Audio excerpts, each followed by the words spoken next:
Our resilience is at an all-time low. Identity politics is separating us. Debates are becoming very personal. Life is actually hard. I don't mean in an objective way. I mean in a psychological. We're very high stress. The world is unpredictable, crazy, strange. We don't understand what's going on. I'm laughing, but it's just like, I really like, it's just like what world is it? Where we live? So resilience is not just overcoming, it's the feeling that we walk around life and you say, if something bad will happen, somebody will catch me, and therefore I can try, I can take risks.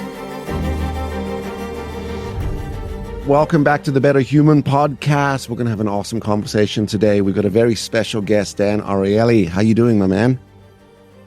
Life is very, very confusing, very, very difficult. I think that I can't think about a time in recent history when we needed to better humans more than now. Right. And, well, this is why we're here to talk to you today, right? We're going to talk about what it is and how do we manage and deal with some of these difficulties. And as you said, over the last few years and what's been happening in the world, it's kind of hard to not be affected by that. And it's, difficult to not be affected, right? AFFECT. So, really for the audience in the show, as you know, is really about being better humans. And, I couldn't think of a better person to have a conversation with today where you could share a little bit about your story and what you've done to overcome and manage some of these things. Maybe overcome's a strong word, but to manage and to face them more effectively, right? Now, just for the audience, I'm just going to read out Dan's bio. Like, Dan is just one of the best. He's a professor of psychology and behavioral economics at Duke University and a founding member of what is known as the Center for Advanced Hindsight, which is, you're going to talk a little bit about that today. Dan researches behavioral economics and tries to describe it in very plain language. And what I love about that is we do the same here at Witz, right? We try to take very complicated concepts and tools from the world of psychology, and we put them into a simple language so we could apply it. His immersive introduction to irrationality took place many years ago while he was overcoming injuries sustained in an explosion. The range of treatments in the burn department, and particularly the daily bath, made him face a variety of irrational behaviors that were immensely painful and persistent. Upon leaving the hospital, he wanted to understand how to be better, or how to better deliver painful and unavoidable treatments to patients. So he began conducting the research in this area. Dan became engrossed with the idea that we repeatedly and predictably make the wrong decisions in many aspects of our lives, and that the research could help change some of these patterns. And isn't that what it's all about, Dan? Which is we fall into patterns and defaults and we're unconscious, right? Yep. So, lots of ways to start this conversation, but maybe to start kind of with the basic perception of behavioral economics is that our mind is a toolkit, that they were never that good. It was more like a Swiss Army knife than really good tools. But not only it was more like a Swiss Army knife, it was designed for a different period, not for now. So we have mediocre tool that were designed for a different period. So, and now we're facing this new reality when we have social media and we have hate and we have bombs and we have cryptocurrency but that's the tools we have. And the question is, what is our way forward given our, nobody argues with our physical limitations. Right? Nobody says, oh, you can't stand in the cold, get over it. Well, no, we build sweaters and heaters and so on. Our mind is also limited. By the way, with our bodies, our irrationality or our non-perfection is very clear. So we build things around it. We build things for all kinds of things. We build things to fly and to move fast and to see in the dark and so on. Our mind is just as limited. And as the environment is getting more complex and more difficult, we need help. What is this help? How do we find that help? So that's kind of one introduction of what is the struggle, is to recognize our humanity and to think about what environment would get the best of us rather than the worst of us. My personal introduction, maybe The story I can tell is the story about my half a beard, which seems strange, but the story of this half a beard is it has multiple reasons. The first one is, you said, I was badly burned, and most of my body was covered with scars, and including this side of my body, so there's just no hair on this side. But of course, I could shave, and when I shave, I don't look as odd. It looks, you can still see the scar, but it's not as odd. And for many years, I shaved. And then a few years ago, I went on a month-long hike, and I didn't shave for that month. And I ended up looking like this, slightly less weight, a little less white, but sort of like this. And I looked in the mirror and I didn't like this look. And I thought I'll shave it, but I'll give it 2 or 3 weeks, just as a reminder of this month-long hike. It was the first time in forever I took a month-long hike. And I posted a few things on social media, and the first surprise was that a few people approached me and thanked me for the half a beard. Why did they thank me for the half a beard? These were people that had their own injuries. They were struggling with them. And they thought I was doing this to say, look how much I don't care. I'm showing my lack of symmetry, my deformation. So clearly, look how much I don't care. And they said that it gave them a little bit of courage to start caring less about their own injuries. But then the real interesting and surprising thing happened about 4 months down the line, where all of a sudden I discovered that I got a better relationship with my own scars. I have lots of things wrong with me. Like, I have very, very limited movement in my hand. Lots of things are not working like normal people. I have pain, lots of things, but I felt that I've changed my relationship with my scars. It wasn't that my injury and me, I was like, okay, that's the story of my life. It's a part of me in a better way, much more acceptance. And, was burned many years ago. I started wondering, like, why now? What happened? And here is what I think. Think about a person like me shaving. I start the morning with this smooth and stubble here, and the act of half shaving is also an act of hiding, not on purpose, but maybe yes. It's like after shaving, I'm less starkingly non-symmetrical. When I have stubble here and nothing here, it's more stark. When I shave, it looks more symmetrical. And this is exactly what these people told me, that hiding was very unhelpful. And letting go and saying, here I am, I'm non-symmetrical, but this is it, and let me just accept it, was very freeing. Now, here's the last point about this. I'm a social scientist. I'm supposed to know these things. But the reality is that there was nothing in my set of intuitions that I could have told you that this half a beard would help me accept my own injury. Now, if you ask me, how would day one feel with the half a beard? I could tell you. Kids would laugh, people would point, some people would ask questions. Not fun. But if you ask me how month 4 would feel like, would it facilitate acceptance? I would say, no, I have no feeling. Now I know the truth. But I think that's what social science is about. I think social science is about giving us hints about the things that we don't have intuition about that could improve our lives. Like if somebody came to me 20 years ago or 30 years ago and say, hey, please consider this half a beard thing. It might help you with self-acceptance. I might have done that. So those are some things we have intuitions about, some things we don't. Social science is supposed to help us figure out the recipe for life where our intuitions fail. Yeah.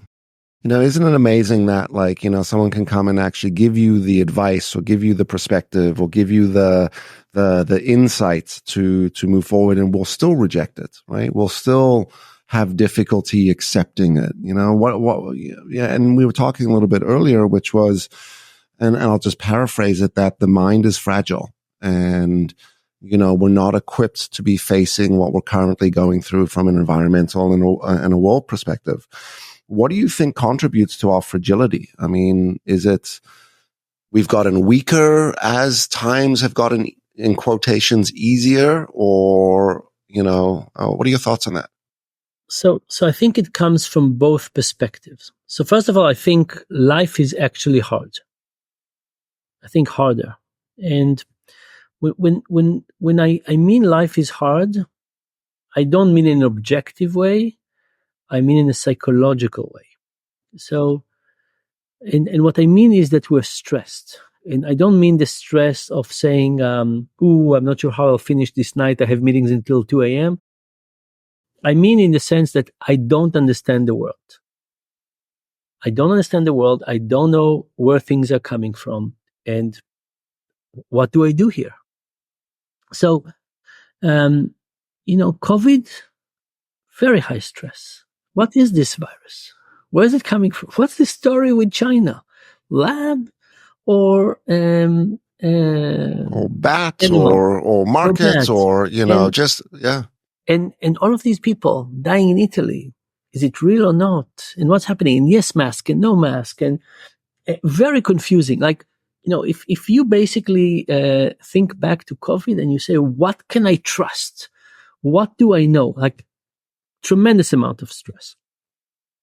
And we haven't finished the COVID stress. And now we have new stress. You would not believe how many students at university are worried about AI technology. They're not worried about, would they be, fake TikTok videos.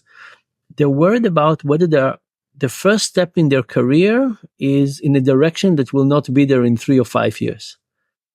Think about, like, when I went to school, it was quite clear. You finish school like has a path. There's a path. If somebody said there's an unknown probability that the path you're taking now will no longer exist, it's a tremendously stressful thing. And then, of course, we have the war in Ukraine. We have the war between Israel and Hamas.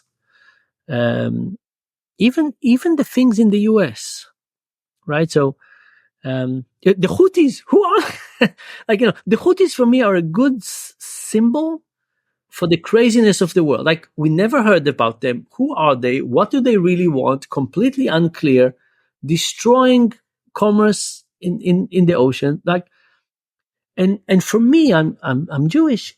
I look at the anti-Semitism in the US and in Europe, and I say, where is it coming from? Like, American Jews did not vote for the government in Israel. They are not part of it. How are they connected? I'm telling you seriously. I say, why are there swastikas on Jewish people's homes now? Where is it coming from? Like, what is the mechanism behind? So anyway, that's a. But if you think about it, we are at a very stressful time. Identity politics is separating us. The debates are becoming very personal, very much attacking. So that's on one hand. And there's another important component, is that our resilience is at an all-time low. And our resilience is kind of an antidote for stress. So you can go out to the world and experience stress and, I don't understand the world and so on, but there's something that I can trust. Now, resilience is a very interesting thing. What do we think about, how do we think usually about resilience? So you walk around life, you mean that this is time, this is quality of life. You walk around life, little ups and downs, then whoops, something bad happens. Let's say an injury. Usually we think about resilience is, how quickly do you get back? Do you get back to where you were? Do you get below it? Do you get above it? So how quickly and where do you go? We think about resilience as our reaction, our ability to overcome hardship. But that's only part of the story. The second part of the story is that when we walk around life, how much resilience do we feel? And this is almost like an insurance policy. And my favorite concept in there is called secure attachment. So what is secure attachment? It's usually thought about with kids. So imagine you have a kid, he's 4 years old. You take the kid to the park and you say, kid, go to the swings. The kid goes to the swing, come back fully. Half an hour later, You've been successful. You have a kid with secure attachment. On the other hand, if you say, kid, go to the swings, and every 90 seconds the kid looks behind your shoulder to see if you're still there, you haven't been successful. Now, secure attachment at a young age predicts a lot later in life, because the kid that knows that somebody will be there has like superpower. This is a kid that can try, they can brave. When people ask me for parenting advice, I say, be the VC for your kids. And why do I say it? Because think about venture capitalists. What they say to startups is to say, you're not going to take enough risk. So I'll give you money, so you'll experience an upside, but you'll not experience a downside. I'll protect you from the downside. So VCs are kind of like, proactive insurance, but it's, you will not have a downside. And I think that's what we should give our kids. Secure attachment is, I am here to catch you. Take risk. Society wants you to take risks. Try new things. If it will fail, I'll be here. So resilience is not just overcoming. It's the feeling that we walk around life and you say, if something bad will happen, somebody will catch me, and therefore I can try. I can take risk. What about catching yourself? Like, doesn't that sort of come into it? Which is, it's not someone else that's going to catch me. The resilience is the self belief that I can pick myself up, right? I can keep pushing on. That's right. That also helps, and but I suspect that the bigger component is relying on things that are outside of your range. Now, in the same way that I said that we are in a period of high stress, I also think we're in a period of very low resilience. Now, why are we in a period of very low resilience? First of all, our social networks are shrinking. If you look historically, people spend less and less time with their friends, and they spend more and more time with their nuclear family. Like if you think about movies, men used to come back from factory and go to the pub and bar and meet friends, and women did the same things.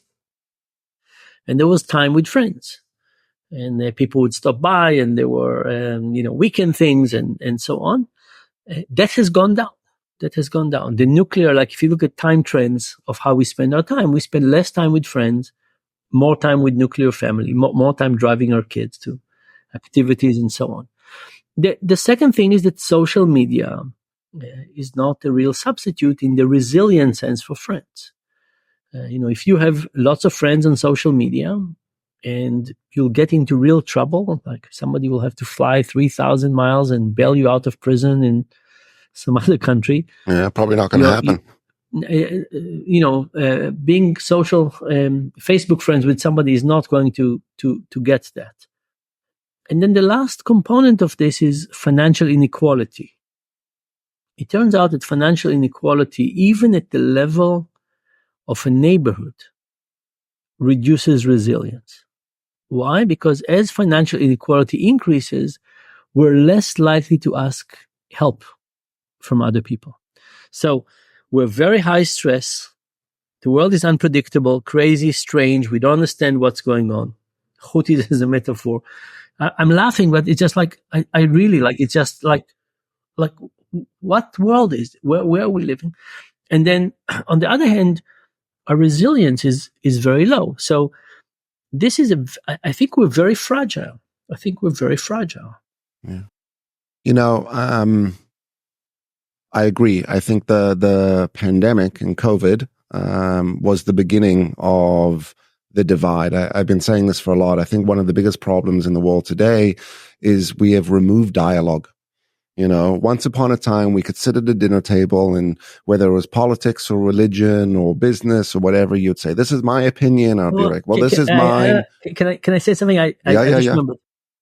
Another reason why we have lower resilience in the US, I don't know how it is in other places, is that workplace has asked us not to talk about personal things. Right. part of it is Me Too, part of it is some other things, but all of a sudden, if you think about it, you spend the most time with people at work. Yeah, 80%. Speaking about personal Nonsense. things have become kind of taboo.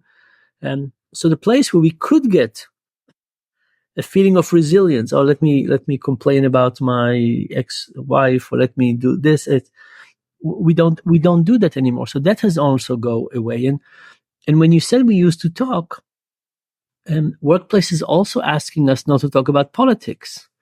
So if it used to be that you were sitting with a table with people you respect and you heard different opinions, we don't do that anymore. Yeah. It's a problem.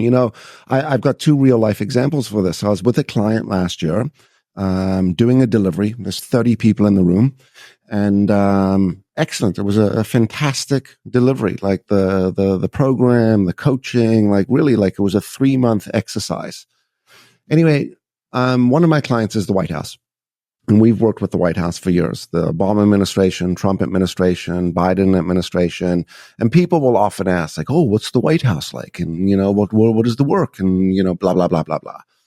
Anyway, you recognize specifically in Washington that, regardless of your political opinion or position, you're not working for the political party. You're working and serving the presidency, the chair, the seat itself. And, we were chatting and they said, so what's your opinion on Trump and what's your opinion on this? And I said, well, not really have an opinion. However, I could look at some facts, right? And I could say, when we look at the job, Obama did this and Trump did that and da-da-da-da. And the conversation was finished for me. And this was at lunchtime, as you're describing, the water cooler talk, the hallway conversation. Anyway, go off. Anyway, end of the program, I'm sitting down with the HR person. She says to me, Greg, we're very concerned. I said, about what? She says, I don't understand why you were discussing politics in the room. I'm like, what? What are you talking about? She says, well, I appreciate that you might love Trump. And I was like, whoa. I'm like, now you're putting words in my mouth. And where is this coming from? And I realized what happened. One person on the feedback said, this whole thing. And it actually derailed the business relationship. And I thought, geez, like, forget about the 99% of the work that we've just done and the years of the history, the years of relationship. This wasn't a new relationship. Years of the relationship has all gone out because someone is offended or didn't like or disagreed. And I said to her at the time, I said, regardless of the topic of discussion, should we not enter into the dialogue to say, can you tell me more about that? And it was completely cut off. And I thought, okay, fine. Anyway, I was recently at a school an MBA school in Toronto, and I was teaching tech MBAs, and the AI conversation came up, right? Anyway, fast forward this whole conversation. I get a call from the learning person afterwards, and they're like, we got to talk to you about some of the feedback. And I said, what about it? And well, this is all good, but one person felt bullied. I said, bullied? What the fuck are you talking about, bullied? Right? Well, the example that you used, she felt very attacked by. And I said, isn't this the problem in life? Which is, we're here with some young minds who are here to learn. They hear something that they didn't like. And instead of leaning into it, you want to know the joke about the topic I was teaching? Mm-hmm. Conflict management. Okay?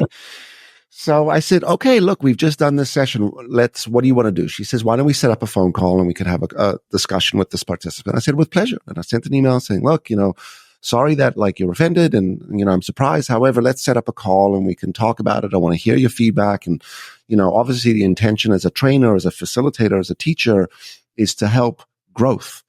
And let's do it. Anyway, ignored, avoided. And that was the end of the conversation. And I spoke to the learning person after, and she just rolled her eyes, and I've known her for years. And I said, so what do you want to do? And she's like, listen, the truth is there is nothing to do. And I said, isn't this the problem in life? Which is one can throw up their disagreement or their affect or their concern and walk away. And that's enough.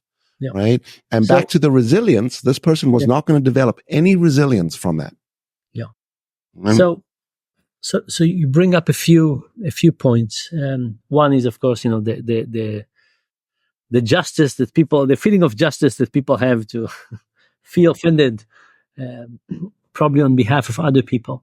But the other thing about identity politics and this issue about who you are, there's a beautiful term called shibolet that we start using in social science, and this term comes from a story from the Bible, and the story is that these two tribes had a very difficult war.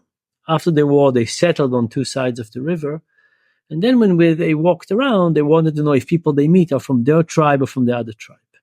And there's this plant called shibolet, and one tribe pronounces it shibolet, and one tribe pronounces it sibolet. So now I walk around with the plant, and I say, hey, you, how do you call this plant? And if you say it the way I say it, we're brothers, the same tribe, we hug. And if you say it the way the other tribe is saying it, now I need to chase you away or try to kill you or something. Now, we use now this term, shibolet, for a speech that is not about the real thing, but it's about identity. So when I show you the plant and I say, what's the name of this plant? Do I care about the name of the plant? No. What I'm asking you is, which tribe are you from? And I think a lot of discourse these days is of that format. It looks like it's a real discussion, but it's not. It's identity signaling, right? So when somebody is complaining, are they really complaining? Or are they communicating their identity? Or when you're saying something, are they thinking that you're communicating or that you're signaling your identity? And you can think about lots of speech, actually, by the way, both right and left, right? It's not that are actually less and less about the truth and more, like, all of this pretend outrage. And I think, like, there are people who have no idea about what the outrage, but they basically are very eager to show, here we are. This is my personality. This is my group. I belong. The thing that they're saying could be completely ridiculous and not supporting their position, but we're more and more into that. And the sense of belonging becomes the driver for them, right? Which is, I'm part of this community. And it's understandable in a world in which people feel lonely and people feel stress and people feel without an agenda and without a mission. And now there's a community to join. By the way, a lot, when you take the psychological perspective and people do something that we say is unproductive or crazy or irrational, the thing to do is to say, what function is it fulfilling? Now, we wish it didn't happen. But given that it happened, it's not in a vacuum. It's not random. It's not a mistake.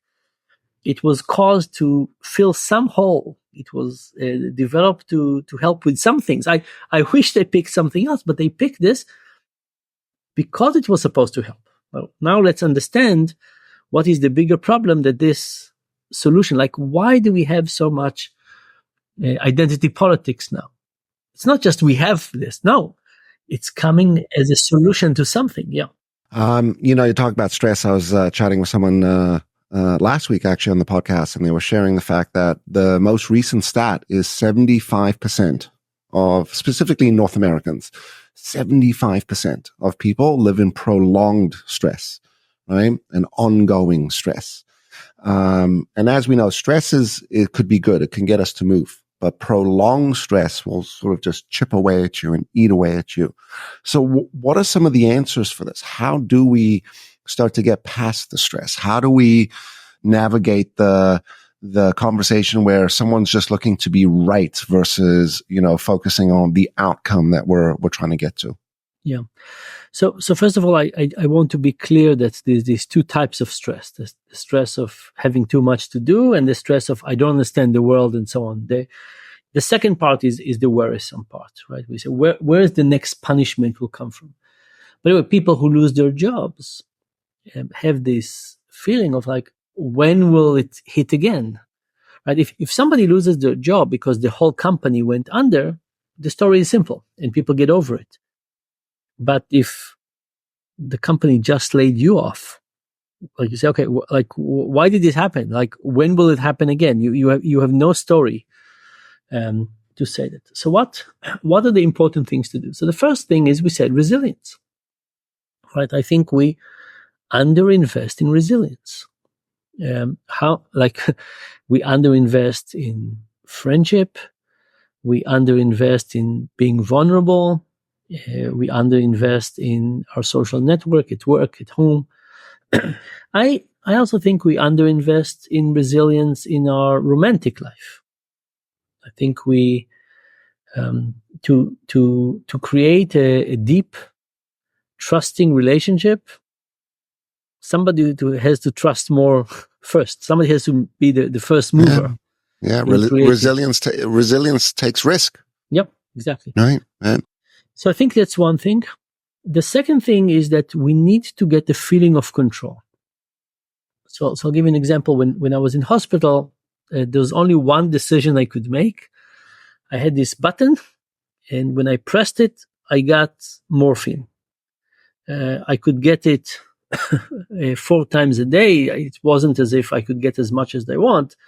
I could get it 4 times a day, but I had a choice of when to do it. And a big decision, important decision, and so on, but very important as a feeling of control. Like imagine a patient, he has nothing. Somebody decide when to wake you up, what treatment to do, when to take your bandages, everything. This one button that I hold in my decision, incredibly important. So I don't think we can control everything in our life. Like, think back COVID. Poof! Like, what are we supposed to do? So much is out of our control. Somebody tells us there's no school for our kids. Somebody says you can't, go to supermarkets. But within that crazy world, what are the things that we can feel control over? So, for example, exercise.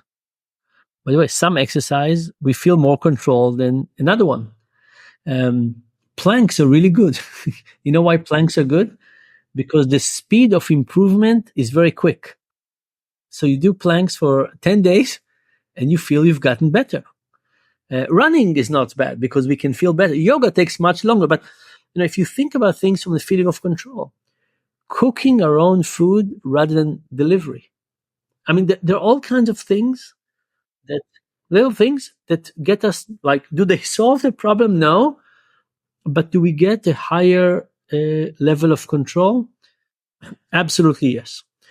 And then there's another thing that is important. There's a personality trait called intellectual humility, and the name is not so nice, but the idea is nice. And intellectual humility is basically saying I am okay not know exactly what's going on. It could be A, it could be B, it could be C, and I'm fine not having the knowledge. And in fact, an even higher level is to say, and I'm going to enjoy the process of figuring this out maybe over a long time, but I don't feel the need to know right now. That takes away some of the stress because you say, okay, I don't know what it is, but I'm okay with not knowing it. In fact, I'm going to enjoy the process to figure it out of not knowing this. So I'll give you an example for me. I look at these horrific things that are happening, and I'm trying very hard to draw a picture of where I think the world could go, to draw a picture of where I think the world could go in a better place, to think about what I could contribute to injunctions to make us more likely to take good turns than bad turns. But I don't just say, oh, the world is very confusing. I say, let me think about what could be a future world.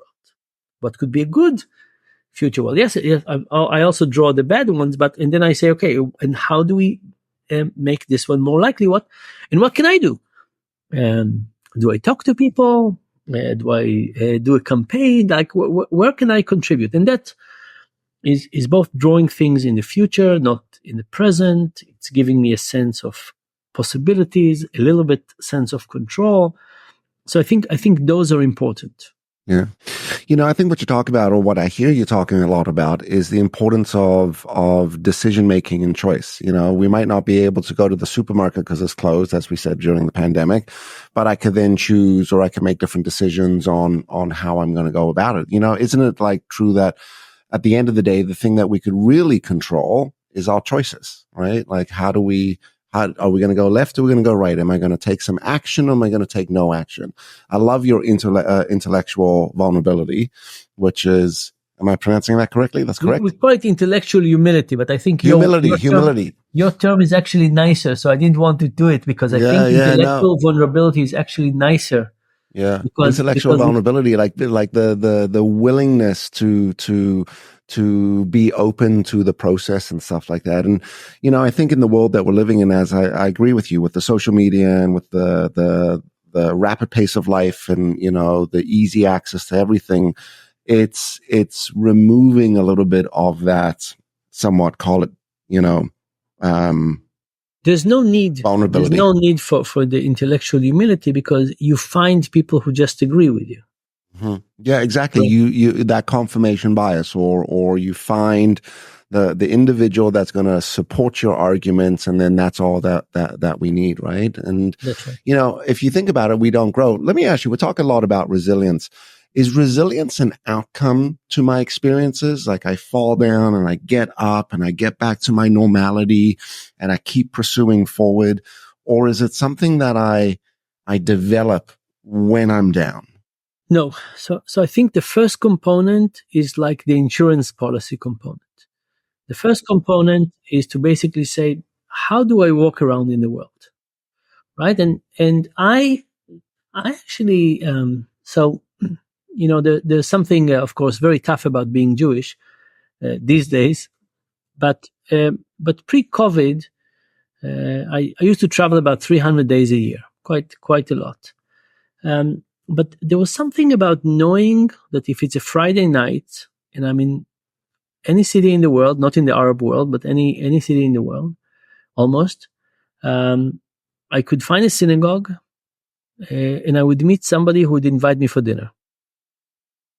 And there's like a very special force about that. You say, I could be alone in Bogota, as an example, and I'll go to synagogue and I'll strike a conversation and somebody will invite me for dinner. I'll meet somebody interesting and I'll care about them and they'll care about me and there's something. And it's a tremendous feeling. It's a tremendous feeling of camaraderie. And I think it's like, it's a special force to say, I'm unlikely to be alone. And at some point I became a bit more well known and I could lend and tweet it. I've lended somewhere and it would be more general, but there's a wonderful sense of camaraderie about this. And I felt that the world is much safer for that. Right? There's somebody that if I ask for help and they don't know me in this, they will be happy to ask. Now, happy to help. I think we all need to be there for each other in a better way, and we need some kind of training wheels to practice this. Because if you say right now how much most people feel that if they went to a foreign city and they fell down, that somebody would pick them up, or if their wallet was stolen, that they could approach somebody and they would help them out. How do we practice that sense of community? You said earlier that we argue all the time. I feel that a lot of conversations now are as if people are in a courtroom, in their mind, arguing in front of a judge. Who is winning? Who is winning the debate? The reality is that when we meet people, we should strive to come up with a new understanding. Like, what can I learn from you? What can you learn from me? If this discussion is going to be useful, it's not going to be that I arm wrestle you or you arm wrestle me. Is that, we come up with a better view of the world, and more accurate, more nuanced, and more informative as a combination of both of us. There's no, why the arm wrestle? Aside from the fact that it's not successful. But so something about that is going away. I don't know how we restore it. Like, I would love to think about an international NGO that does something that gives people this sense that no matter where we are, there are people we can that can help. And Yeah. Well, I told you I'm living in Costa Rica now, and people ask me why. Why do you live in Costa Rica? Is it the weather? And yes, it's all of that good stuff. But the thing for me that I think is become so profound and so important is you live in small towns here, so you live in a community, right? And with the community, right, you develop very intimate, close, connected relationships, and there is this feeling of being helped. And then I travel back to North America, and it is a different feeling. It is not because it's bigger. It's not because, there's more people. It's because I think of what you're describing here, which is the mindset and the willingness to stretch yourself for others. We call it others orientation or others oriented, which is how can I contribute? And as you talk about help, the first thing that I pictured, there's a conflict in the street and two guys are fighting. And what does everyone do? Film. They pull out the cameras and they're filming. And I think, why is no one running in to say, whoa, let's stop, or let's help, or let's disarm the situation right now? And it's very scary. It is very scary because, I think there's that wonderful saying, which is if you want to go fast, you go by yourself. If you want to go far, you go with others. And, we are a herd mentality. That's who naturally we are as human beings. We're built to live in the village and to contribute and to give. And the village and the community, this is what's being stressed and challenged right now. And again, it wasn't just the pandemic that did this, but that was a big sort of, call it tipping point, which is to create this isolation, right? And people by themselves. Yeah. So I travel to all of these wonderful places, and from time to time, oh, wouldn't it be beautiful to live here? Mm-hmm. But at the end of the day, it's not the view you see from your window; it's the people you have coffee with. Correct. But I have another kind of thought about this, about COVID specifically. So it will be a story, but it'll make sense. So when I was in hospital for a long time, I was fed with a tube. So there was a tube up my nose into my stomach. They would feed me 30 eggs a day and 7,000 calories a day, just to try and rebuild the tissue. And almost 4 months into it, they came to me and they said, the day after tomorrow, we're taking the tube out, you'll start eating. And my immediate reaction was, please keep the tube in. I said, who wants to eat? I said, I have discovered the future.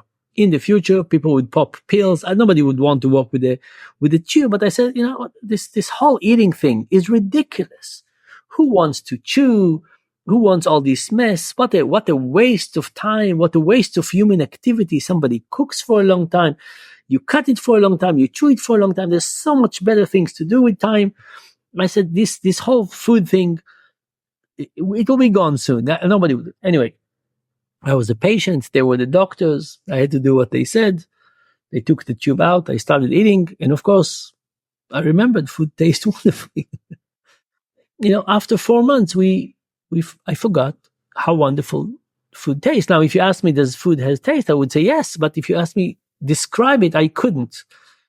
Now, the reason I'm saying it about COVID is that I think with 2 years of working remote, we forgot how people taste like. I don't mean the real taste. Yeah, no, I agree.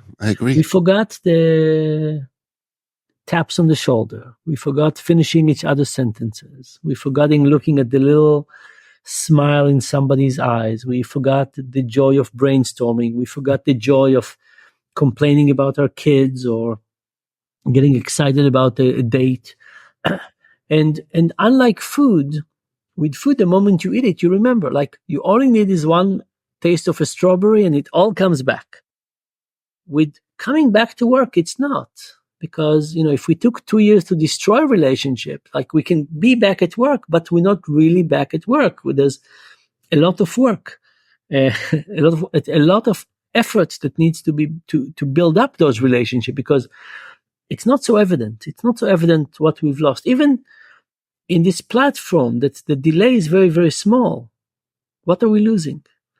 Even though, what am I missing by not seeing the wrinkles and the smile and the nuances? So So I think we've lost a lot. And I think that what we've lost in the social relationship, we're not yet even understanding. Past. Yeah. Yeah. I've been saying this for a while. People have lost their motivation for people. Mm-hmm. Right. And it's funny because my clients are like, oh, we're trying to get people back to the office and stuff. But, people are complaining. They say, look, I'm just as productive at home. And I say, you need to change the conversation. It's not about their productivity. It's about the social connection and the culture of the company.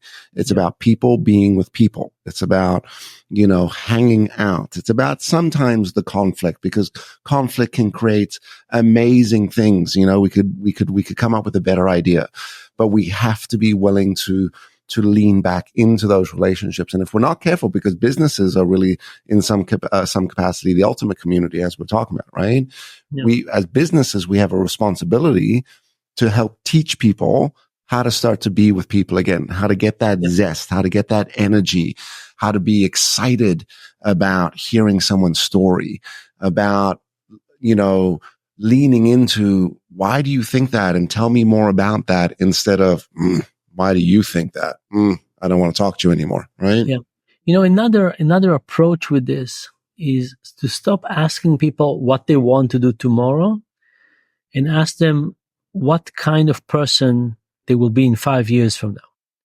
So if I do a company survey and I say, work from the office, work from home, what do you want to do tomorrow? People say, I like my coffee, I like my chair. Don't make me leave them. When you ask people, what kind of a person and an employee will you be in 5 years? How much would you have developed? How much would you understand better? How much would you be better suited for a promotion, for a bigger role, for more responsibility? People say, no, I realize if I'll stay home, I'll be more efficient, but I'll be stagnant. It will be good for the moment, but it will not be good for the long term. So I think the discussion can change from functional to social, but it can also change from short term to long term. And the long term discussion is certainly about, I need to have a broader understanding. I need to have random discussions. I need to learn how to be contributing in all kinds of new ways. Dan, you're a smart guy, my man. You're a really, really fucking smart guy, bro. I could talk to you for hours, and it's invigorating to have this conversation, because as we were talking about before, we don't get to have these conversations a lot. And what I hope the audience is getting from this is, you have a responsibility as individuals to go and take some of the thoughts that Dan's just shared and be like, all right, let me go and practice this in my businesses, in my community. Let's get back to that resilience. Let's get back to that connection, because, at the end of the day, what's more important, right? Being by yourself, isolated, right? And the danger in just being with your nuclear family is a big part of your personality development. I'm sure you'll know this, and your growth as a human being is you're testing that personality and yourself in the outside world, right? So I've grown up and I've had my personality really formed and developed in my nuclear family. And now I go out, and now in teenagers, right? We go out and we get those friends, and we start to test it, and then into adulthood. And, if we're not careful, we're robbing people's not just growth, but the younger generation's development, right? So at the end of the day, as parents and as leaders, it's even more responsible to start to think, and I love what you just said, what do we look like in 5 years from now? What do those relationships look like? Super powerful. I do want to ask you all the big questions, which are, what's the answer to this, and how do we fix the world, and how do we remove conflict? But you kind of said it before, which is, not sure if there is a one size fits all answer and stuff. But what we could start to do is ask some of these questions. And what we can start to do is really, really ask things of ourselves. At the end of the episode, we come to a really important question, which is, what do you think we could all do to be better humans tomorrow? So can I give two answers? See? Yeah, of course. Okay. So I think the first one that, we didn't plan to talk about resilience, but we ended up speaking about resilience because it's so important. And, investing in our own resilience, investing in the resilience of the people around us. I think it'll be number one. I think the second one is to question our assumptions. So think about the phrase, what if we don't know how to?